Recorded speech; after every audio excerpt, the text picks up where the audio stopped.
É preciso garantir a continuidade da democracia para que as pautas de interesse da classe trabalhadora e movimentos sociais tenham condições de concretização. As ruas devem ser o palco para a defesa e aprofundamento da democracia, para rechaçar tentativas golpistas e para assegurar o avanço das reivindicações da classe trabalhadora e dos segmentos tradicionalmente marginalizados.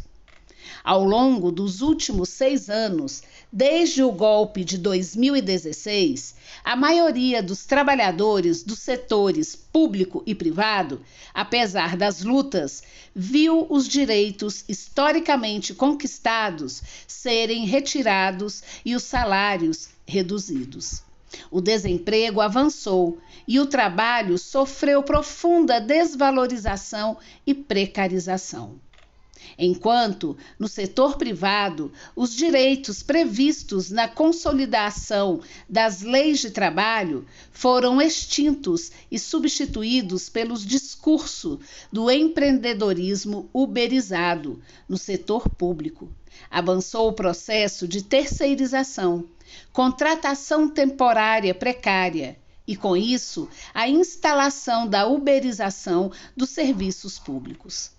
O ex-ministro da Economia, o banqueiro Paulo Guedes, ameaçou e cumpriu a advertência de colocar a granada no bolso do servidor, estabelecendo uma redução drástica e completamente inconstitucional em muitos setores da União, no número de servidores efetivos concursados, congelando salários e reduzindo investimentos.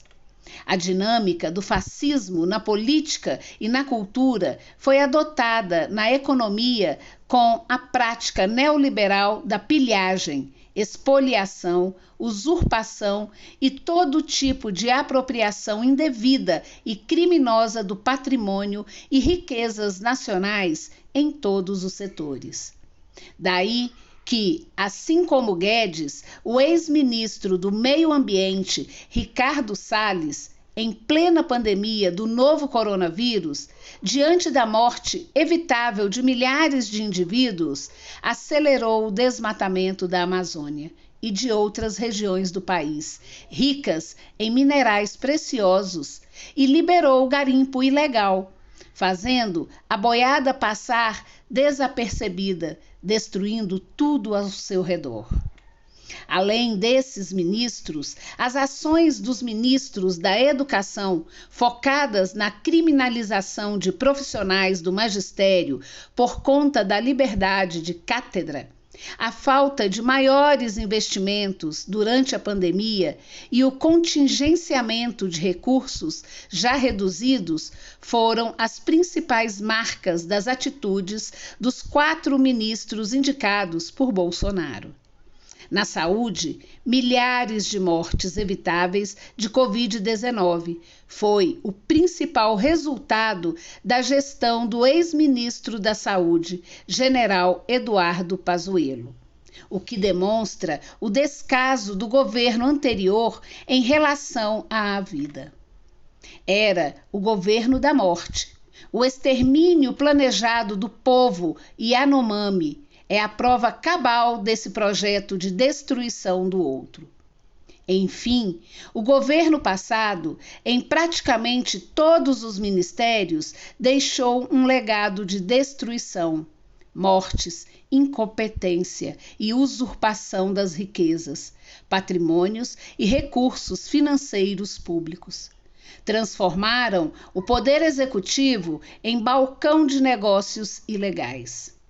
A consequência desse período nebuloso da nossa história pode ser a sua superação, desde que o terrorismo de 8 de janeiro seja menor que a posse popular do 1º de janeiro de 2023.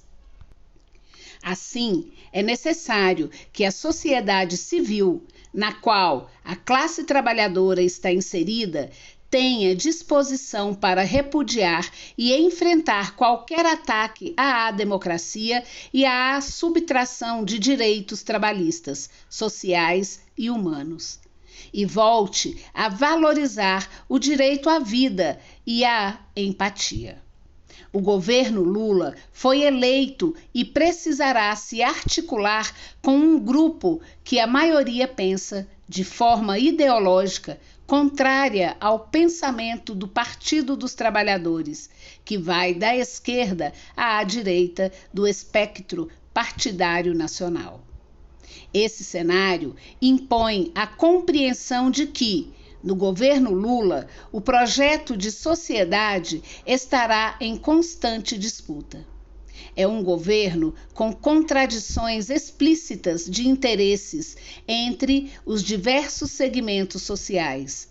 Contudo, respeitando a institucionalidade democrática burguesa com todos os seus limites e distante do esvaziamento democrático alicerçado pelo governo fascista anterior.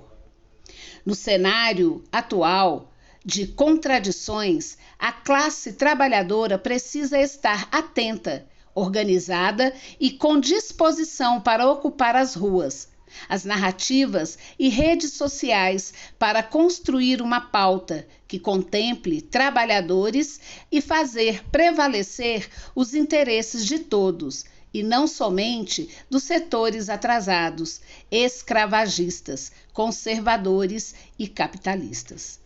Portanto, somente a organização das diversas categorias em suas entidades sindicais, sociais e populares e a consciência de classe conseguirá sustentar a democracia renascida com a eleição de Lula, com passos rumo à consolidação e ao aprofundamento dessa democracia duramente reconquistada nos anos de 1980, fazendo prevalecer a soberania popular e nacional sobre os interesses das atrasadas e enferrujadas classes dominantes brasileiras, a pauta da classe trabalhadora e dos diversos movimentos sociais emancipatórios. Começou 2023 com esperança e que este seja um verbo exercitado cotidianamente na consolidação e no aprofundamento da democracia.